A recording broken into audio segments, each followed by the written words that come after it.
Well, Reverend Frank Chikane has given harrowing details of his detentions at John Voster Square police station, this during apartheid, and he is testifying in the reopened inquest into the death of anti-apartheid activist Neil Aggett. Of course, we do have our reporter, Vuyo Mvoko, on the line with us right now, just to give us, senses of what happened in court. Thank you so much, Vuyo, for your time. I mean, just take us through some of those harrowing details that Reverend Chikane, narrated about torture endured and experienced at John Voster Square police station.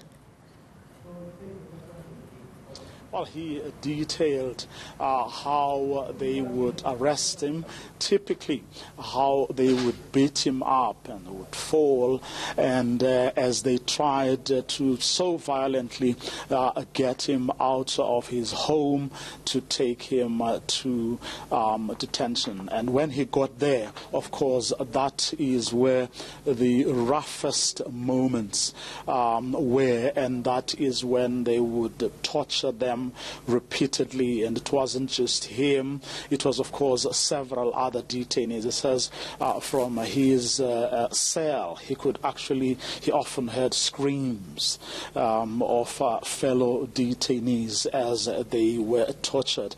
And something very interesting was saying, ironically, one of the ways they had to cope with this was in fact to thereafter laugh about it among themselves, which he said was one way they cope with that situation. Here's what he had to say about how they typically tortured him. Tortured thoroughly at John Voster. I say that's the detention where they use third-degree methods, which means there are no rules. They trampled on me, did everything they could do. About 3 people died during that detention. One of them was Malele, I think.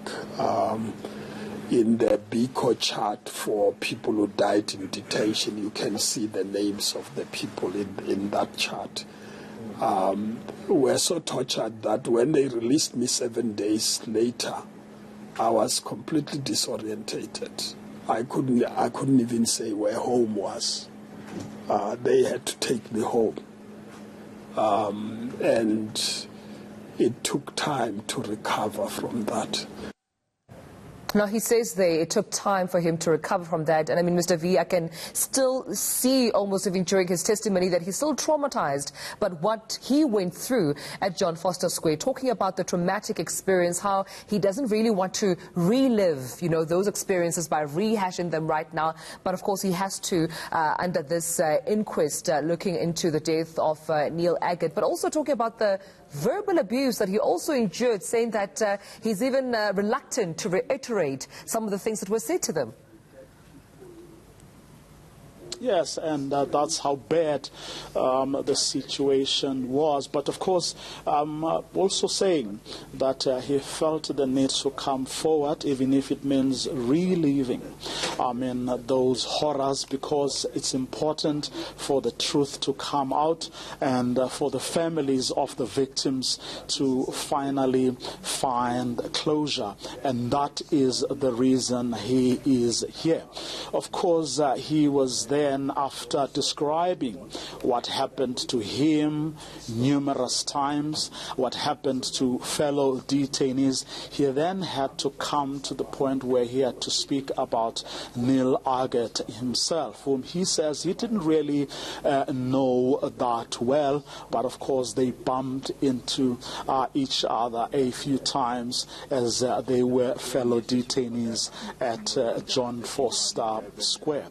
But one moment he remembers very, very vividly was the moment when he saw Neil Aggett coming back from where he had been tortured. He said that from his cell, he describes a corridor that was kind of L-shaped, and from his own cell, Reverend Frank Chikane could actually see many people being brought in and out into their cells as they were being brought back from being tortured, or out of their cells as they were being taken out to be tortured. So he remembers vividly the last time he saw him. Said he was battling.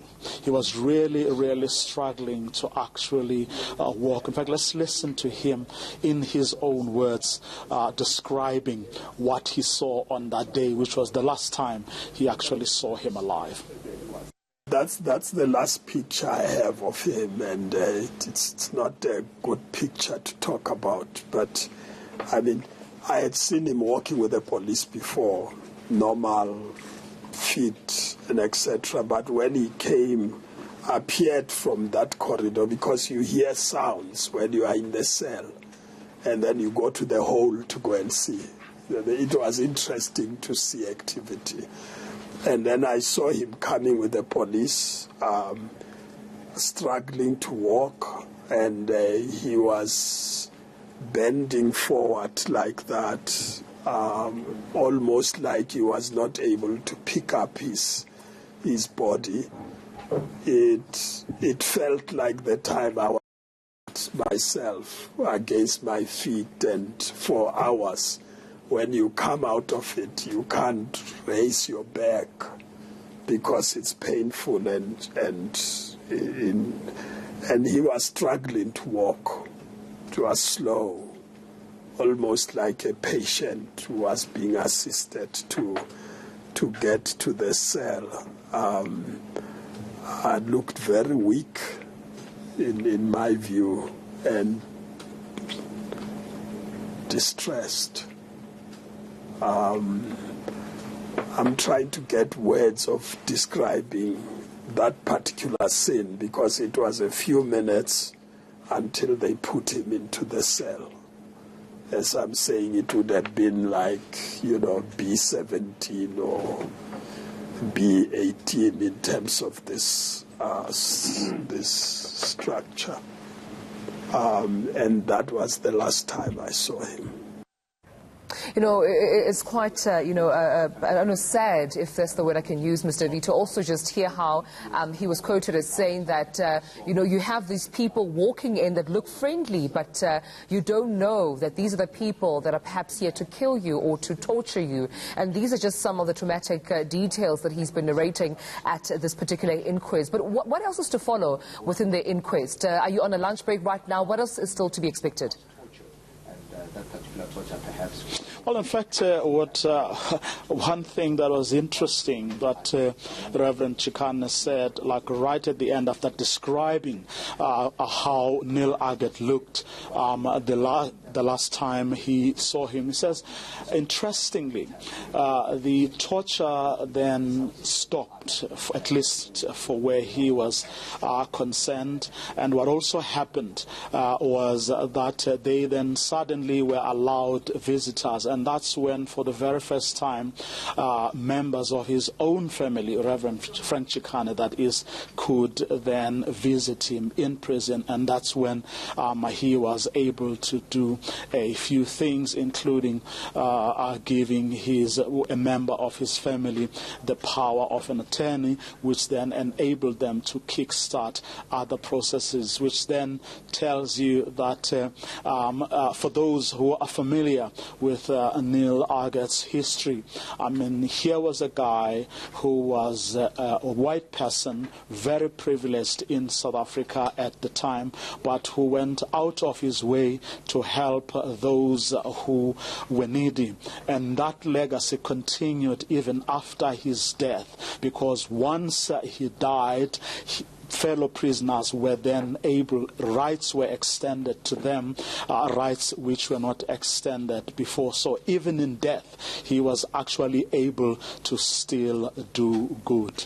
Well, thank you so much for that update. Our reporter, Vuyam Voko, at the inquest looking into the death of Neil Aggett, where we've just heard harrowing details being narrated there by Reverend Frank Chikane, of course, that he endured, and also hearing other detainees, including Neil Aggett, being tortured at John Voster Square. Police